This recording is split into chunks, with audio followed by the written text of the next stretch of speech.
So right. I don't know how many chapters we're going to get through. It might end up being a 2 Sunday thing, but we're going to, so if you've been listening to the teachings that have been going on the past 10 Sundays, we've been teaching on a book called Everyone Communicates, Few Connects by John Maxwell. And we're just going to be doing a brief review of all of the chapters. Some of them have a little more things that are involved in each chapter, and some of them aren't as much. So that's why I think it might end up being 2 Sundays, to be honest, because the first 5 chapters actually have quite a lot in each chapter that are the basis of what they're trying to get across. So in chapter 1, we talked about connecting increases your influence in every situation. Ralph G. Nichols says the number 1 criteria for advancement and promotion for professionals is an ability to communicate effectively. So one of the 5 principles, or some of the key principles at the chapter 1 states are people that were successful presidents, this is what Robert Dallek says, exhibit 5 skills, and these are the 5 skills you want when it comes to being an effective communicator and influence in every situation. They said that presidents that were effective exhibited vision, pragmatism, consensus building, charisma, and trustworthiness.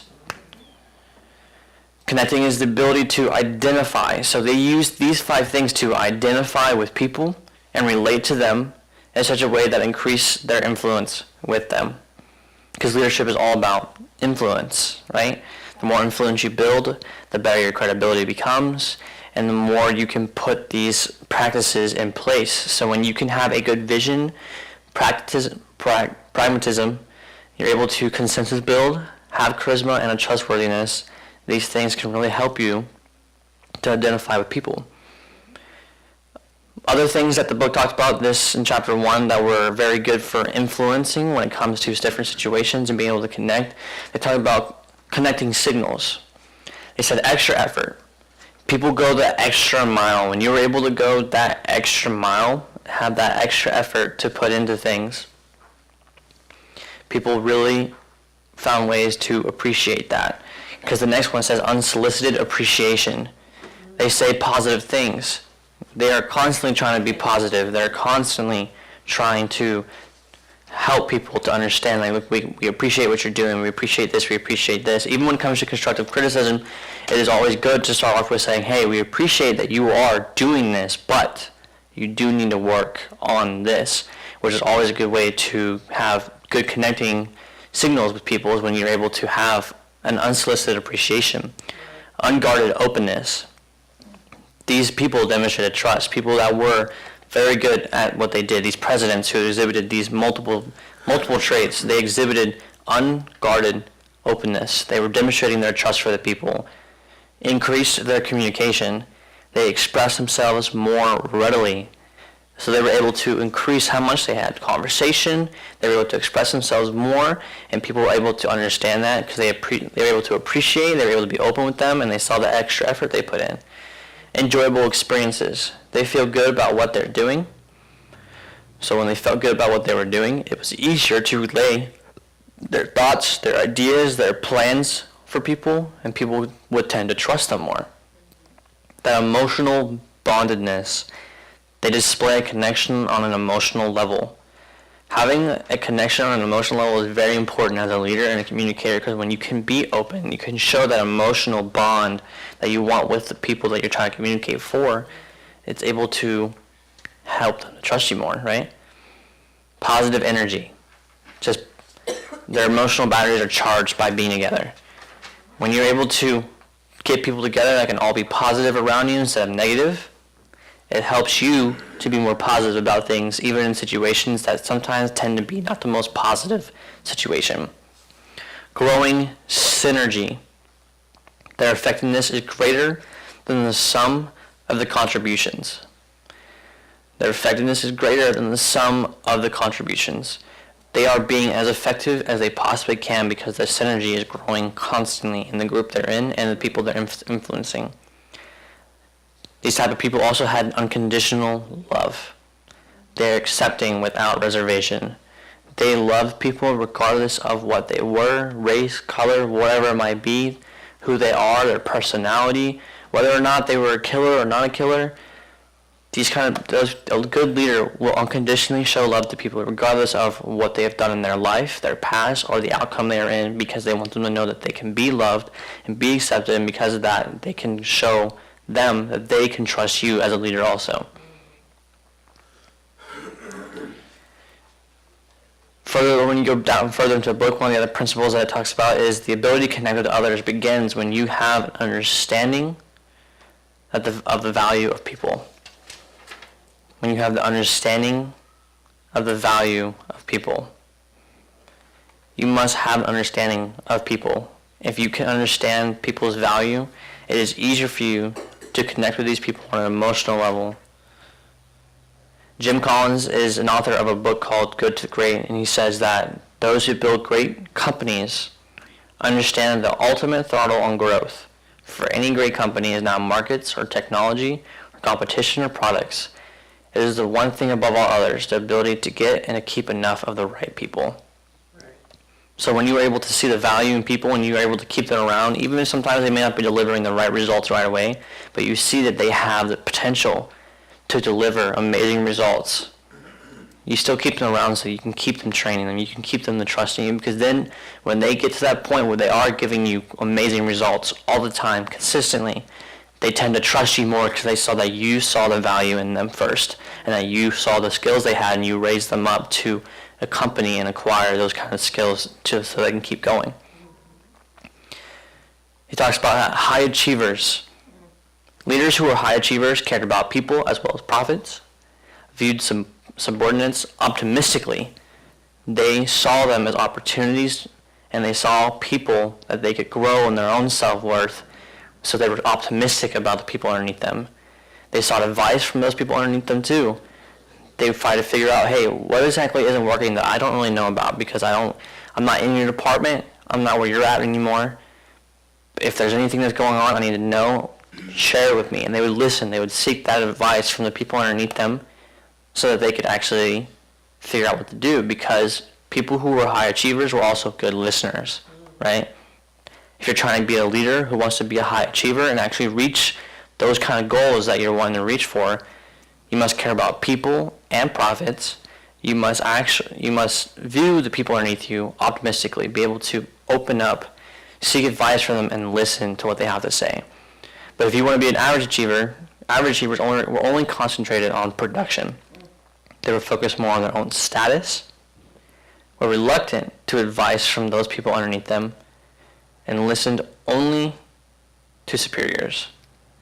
See, it's good to still listen, and it's good that they were listening to people above them, but if you're going to be an average achiever and that's all you do, you're just going to be an average achiever. You're not going to achieve much. You're just going to achieve the bare minimum of what people consider pretty good.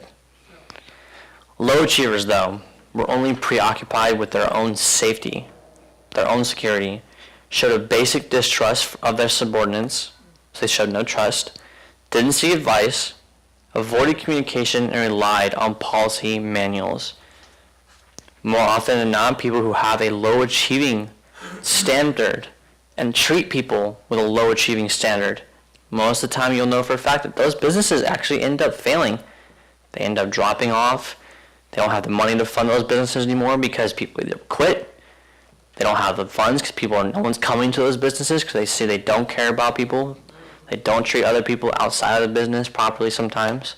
There are plenty of restaurants, for example, that because they just don't present themselves properly to the people that come in, and they don't treat the employees the best because the people that are in charge, they tend to not do very well because people are more concerned about making sure that they're going to be financially okay with their life and be okay with this, be okay with that, and they don't trust the people that they will hire to do their job properly.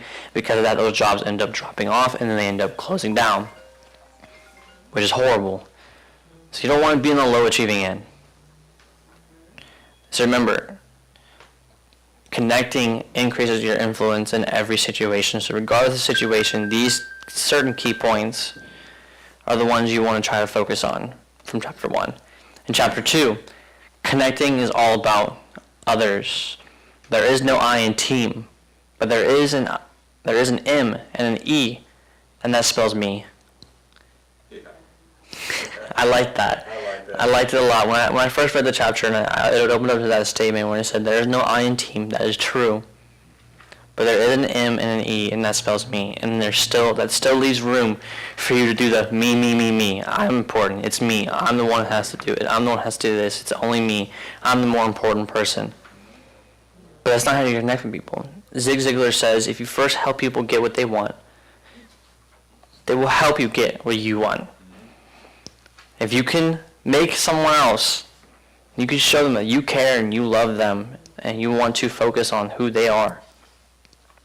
It can help you to build yourself and help you to get what you're also trying to seek. But why people focus on themselves instead of others? Well, there's a couple reasons. One, immaturity. People who tend to focus more on themselves will be very immature about certain things. They have a sense of immaturity that is lacking. Because maturity is the ability to see and act on behalf of others. And when you have a sense of maturity when it comes to connecting with people, you were able to see and act on behalf of other people. You're not just trying to act on your own behalf. People who are immature will only do stuff for their own benefit. Most of the time when there's a situation where it may not seem like it's going to benefit you very well, and it benefits someone else more, sometimes people that are leaders will not take that route. Like, no, I wanted to benefit me, not them, because I'm the person in charge. It's all about me. I'm the one who wants it. The other reason why people focus on themselves more is ego. Some people have a very big ego. They think they're all that, right? And because they think they're all that, they can't make a difference. A short little saying in the book that I wanted to read that talks about ego says, "Dear speaker, your ego has become a wall between yourself and me. You're not really concerned about me, are you? You're mostly concerned about whether or not this speech is really working, about whether or not you're doing a good job. You're really afraid that I will not applaud, aren't you? You're afraid that I won't laugh at your jokes or cry over your emotional anecdotes. You are so caught up in the issue of how I am going to receive your speech. You haven't thought much about me at all. I might have loved you, but you are so caught up in self-love that mine is really unnecessary. If I don't give you my attention, it's because I feel so unnecessary here. When I see you at the microphone, I see narcissist at his mirror. Is your tie straight? Is your hair straight? Is your deportment impeccable? Is your phraseology perfect? You seem in control of everything but your audience. You see everything so well but us. But this blindness to us, I'm afraid, has made us deaf to you. We must go now. Sorry. Call us sometime later. We'll come back to you. When you're real enough to see us, after your dreams have been shattered, after your heart has been broken, after your arrogance has reckoned with despair, then there will be room for all of us in your world. Then you won't care if we applaud your brilliance. You'll be one of us.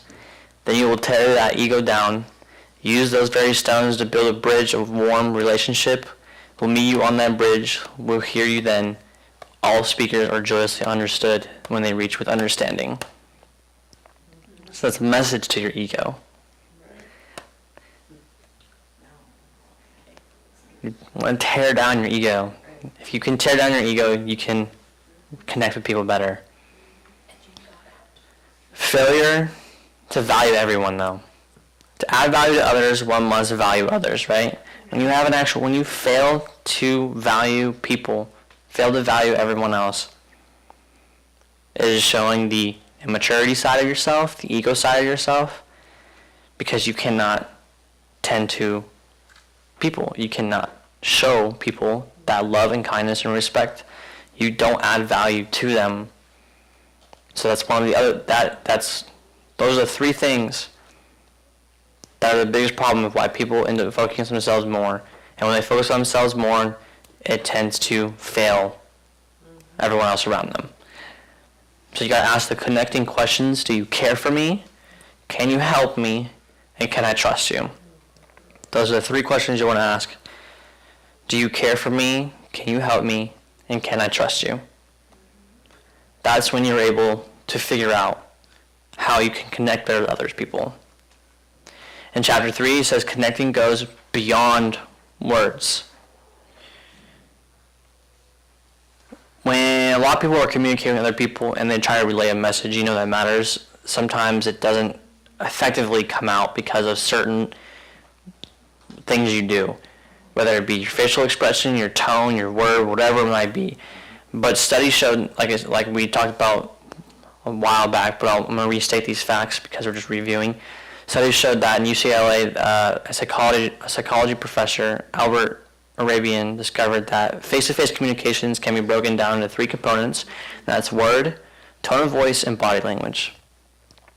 He says that what we say accounts to only 7% of what people actually believe. What we say accounts for only 7% of what is believed. The way we say it accounts for 38% of how people are going to believe it.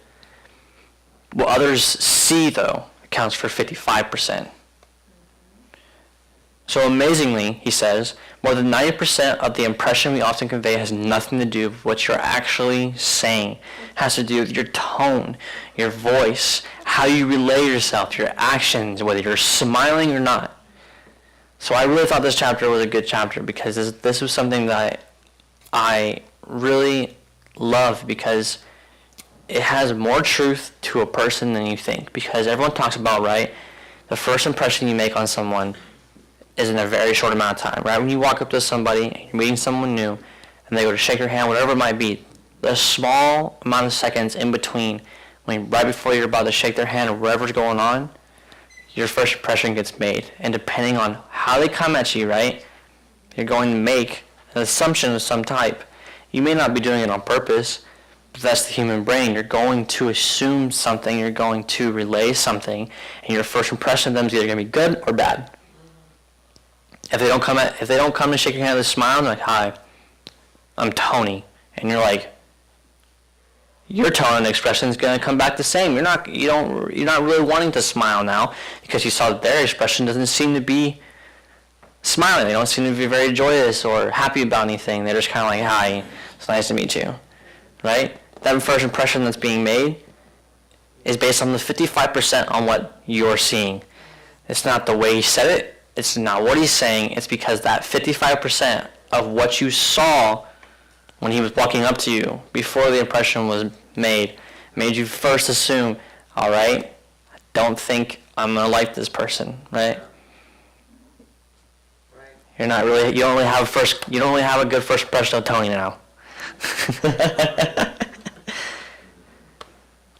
So, to make sure that you can see what's going on, leaders must first, the 3 components of communication is what chapter 3 talks about. Thought, something we know. Emotion, something we feel. And action is something we do. Those 3 components are essential to connect as well. If you fail to include any of those, there will be disconnection from people and breakdown in the communication that you have with people. To be an effective leader, you must be able to convey all 3. You must be talking about something you know, something that they all know, emotion that everyone can feel, and you must take action. If you fail to include any of them, there's disconnection. He talks about if I try to communicate something I know but do not feel, my communication is dispassionate. Something I know but do not do, he says my communication is theoretical. Something I feel but do not know, my communication is unfounded. Something I feel but do not do, my communication is hypocritical. Something I do but do not know, my communication is presumptuous. And he says something I do but do not feel, my communication is mechanical. So when you know something but do not feel it, you're not going to be passionate about it, right? You're just passionate about that subject. When you know something but you don't do it, and your communication comes across people is theoretical. People just see it as a theory, as a way of communicating. Like, oh, he's just saying it because it's something he knows, but he doesn't actually walk that out himself. When you feel something but do not know what it is, you're trying to explain something that is unfounded on nothing. When you feel something but you don't do it yourself, you're a hypocrite.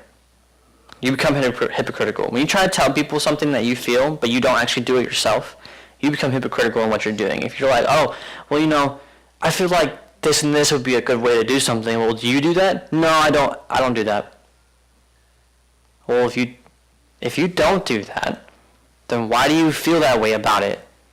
You should be doing the thing that you feel is right. If you feel like that is the right path to go, but you don't actually do that path or show people that path, you're being a hypocrite. If you do something that you do not know, you're presuming things. You're just showing people that you're presuming things, because then they see, hey, he does it, that's awesome, but he has no idea what he's doing, so he's presuming how to build it. If I try to build Lego and I see it's a dinosaur, right? I'm supposed to be building a dinosaur on the little paper thing that I have, the instruction manual, and I presume, oh, you know what, I've built many Legos, I think I could easily build this one, and then you just start going for it to try and build this dinosaur, and you have no idea what you're doing, but because you do it and you think you know, but you actually don't know, you're presuming that you already have the idea of how to build it when you don't. Instead, find out how to do it so you can make it properly, right? You want to have the proper way of doing it. If that instruction is there, follow the instruction because it's going to be helpful. Don't presume too much. And also, if you do something but you don't actually feel it, you're basically like a robot with no feelings. You're just doing it because you feel like that's what you're supposed to do and that's what you're being told to do. That's what a lot of employees tend to do. They do it, they know how to do it, but they don't care to. So because of that, it becomes a mechanical job, and then they do their normal voice, they do their work voice thing. People have that work voice, you know. People come up and they greet them like, hi, my name is so-and-so, how can I help you, blah, blah, blah, shake their hand, whatever, and they go about, they do their thing, and it's just a mechanical repeat. They have no joy in what they're doing because they don't feel for that job.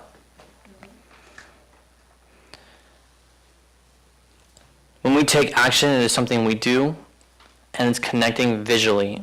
Because what people see and our action is one of the highest ways that we can connect. When people can see that we can do the work, that we can do the actions, we can actually take the time to do those things, it creates a genuine pleasure for someone to see that you're doing it.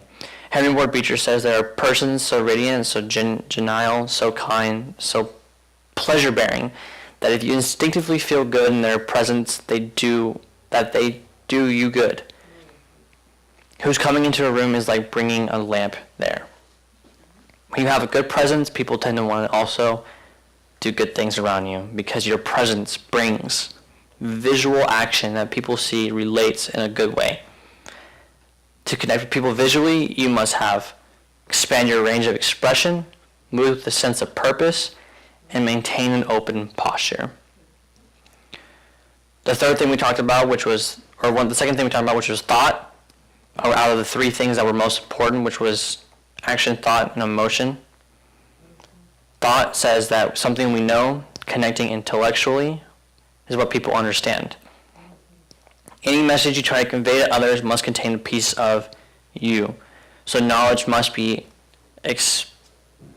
experiential. I think that's how you say it. Experiential is what the word says.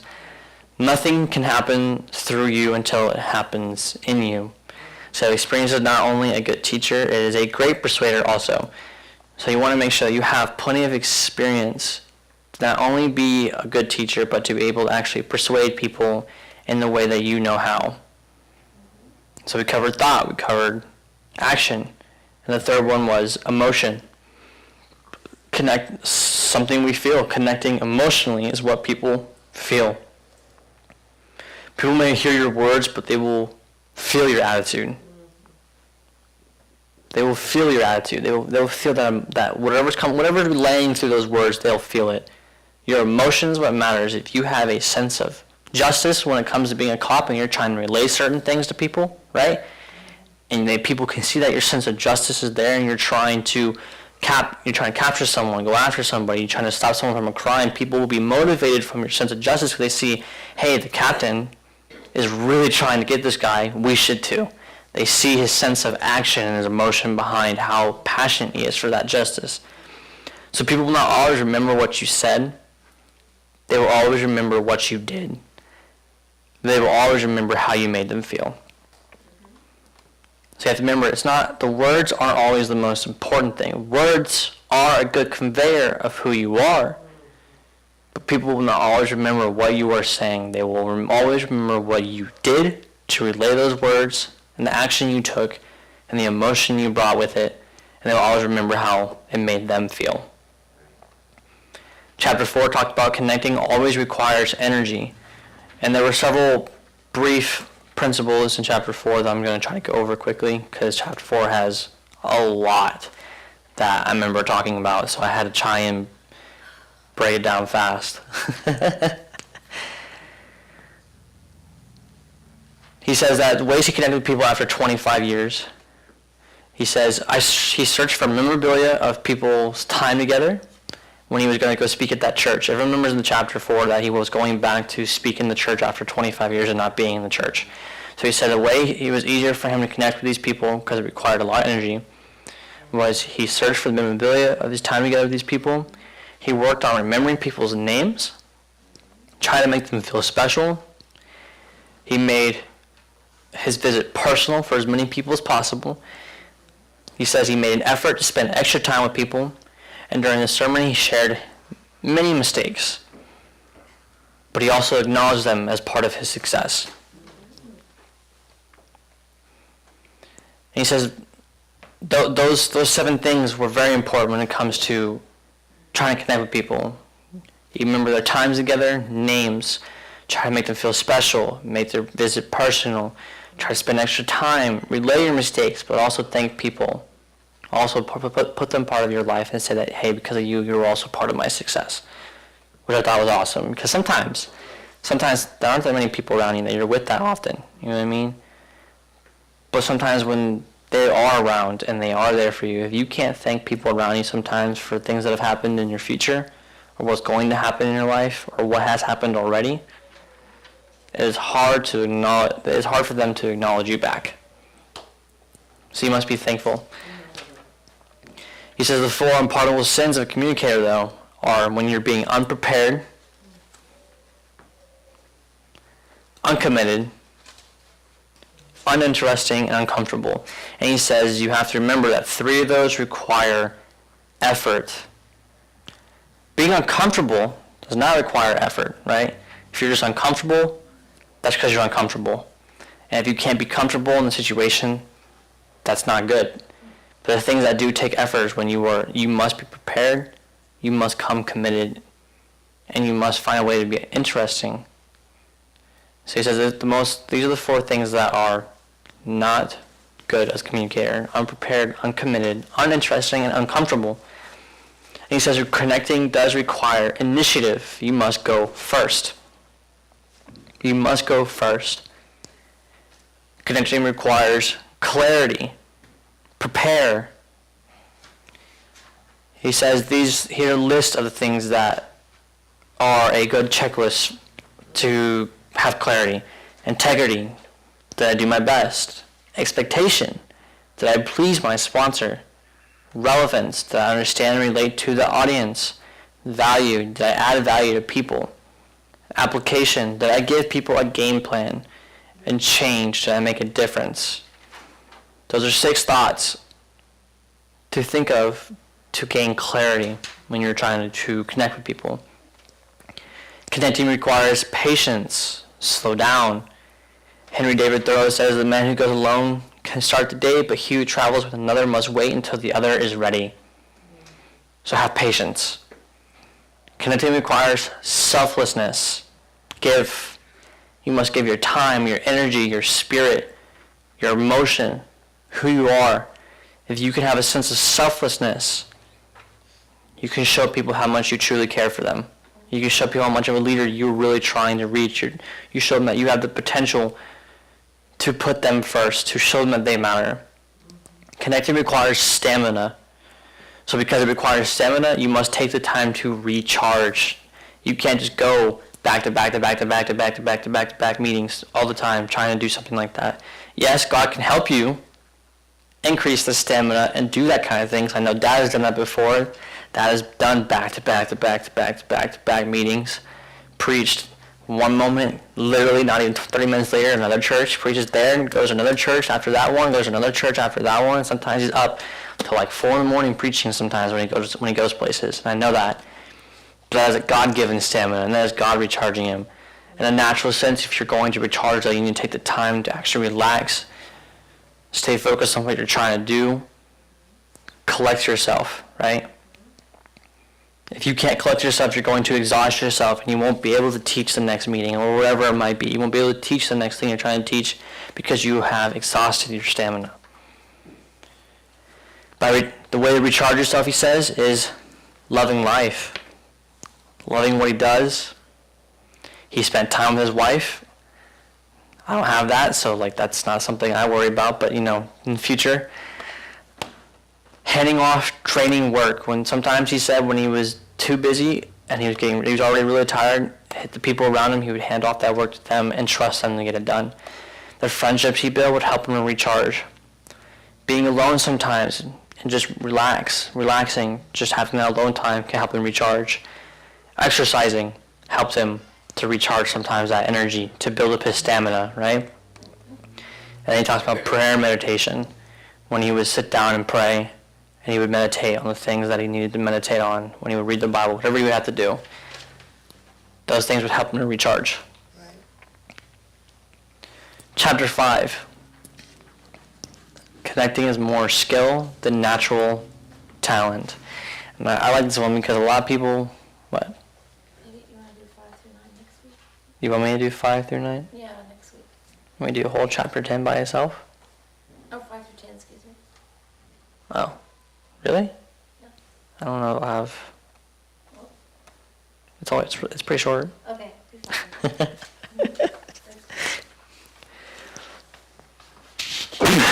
Excuse me. Jeez.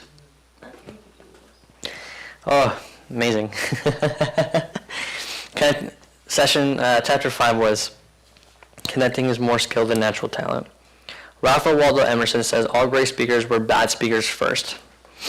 So if that's true, that means that everyone starts off not being able to communicate very well, which is very true, because when I first started teaching on the 15 Laws of Growth, the very first chapter I taught, I was pretty nervous, and didn't really come across in the best way I could have came across with it, to be honest.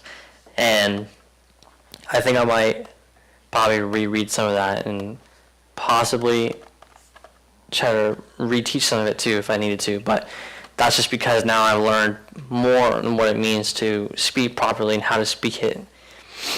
But all great speakers were always bad ones first. Great communicators are not all cut from the same cloth, but all good speakers share the same ability. Things don't develop accidentally, right? You cannot expect to succeed through dumb luck when it comes to being a leader. You can't just hop on a wagon and think everything is going to perfectly ride along and get across, you know what I mean? You must have a core value, a key thing that you're trying to get done to figure out what to do. Because this, if everyone, I don't know if you remember the story in chapter 5 about the pioneer, right? The Indian and the pioneers. And they're both speaking their own little language, Yeah. right? It says, sure enough, the story goes, sure enough, a tribe of Native American braves thundered toward them, and a leader ordered the wagons to form a circle behind the hill. And it says, when the leader's settlers saw the tall figure of a chief silhouette, this chief soon backed away and returned to this man. And when they did some hand communication stuff or attempt to communicate, the pioneer says, yeah, what happened? And he's like, well, as you probably saw, we couldn't really speak each other's language, so, we just used sign language, and I drew a circle in the dust with my finger to show that we're all in this land. And he looked at the circle and drew a line through it, and he meant, of course, that there are only two nations, ours and his, but I pointed my finger to the sky to indicate that we're all one under God. And he reached into his pouch, took out an onion, which he gave me. Naturally, I understood it, indicated multiple layers of understanding available to everyone, so to show him, I bit into it. And then I reached into my coat and offered him an egg to show our goodwill, but he was too proud to accept my gift, so he turned away. But everyone remembers when the chief goes back, right? The warriors all say, what happened? He says, we came face to face. We immediately knew that we did not speak the same tongue. The man drew a circle in the dust. I knew that he meant we were surrounded. I'm like, whoa. He says, I drew a line through his circle to show that we could not cut them in half. Then he raised his finger to the sky as if to say that we could take all this on all by ourselves. Then I gave him an onion to tell him that he would soon taste the bitter tears of defeat, but he ate the onion in defiance. Then he showed me an egg to tell me how fragile our position was. There must be others close by. Let's get out of here. Their perception, their communication was horrible. There's no natural, none of them knew how to communicate. There was no talent involved in that. Both of them were horrible at communicating with each other. That's why it is good to build your communication, to understand people better. Because to make people better at listening, what makes people listen to what you have to say is when you build relationship. Who you know helps you. When you sacrifice, how you have lived helps you to become a better communicator. People will listen. Insight, what you know. Success, what you have done. And ability, what you can do. So in that story, you have to remember that they both thought that they could communicate with each other, right? But if you cannot build your relationship with someone to properly communicate, you're going to have the same situation as they did. One's going to think that he's talking about peace and saying, hey, we're all one land on each other. The other one's thinking that the other one's trying to kill him. So you don't want to be either one. You want to have a clear communication of what's going on. You want to build a relationship. You want to let people show how you have lived. You want people to see what you know. You want people to have success. You want people to see your success, and you want to have the ability. People want to see that ability. So those are the first 5 chapters, and I'll just brief as fast as I could review, because some of it's a lot, to be honest. So some of it maybe I skipped through just a little, and there might be some key things that could be missing, but those are things that I try to relay quickly. So next Sunday we'll try to get through 6 to 10, and 6 is a very long chapter, so I got to figure out a way to dim it down just a little bit. But I hope everyone's ready for next week. Whoever's watching, thank you for watching, and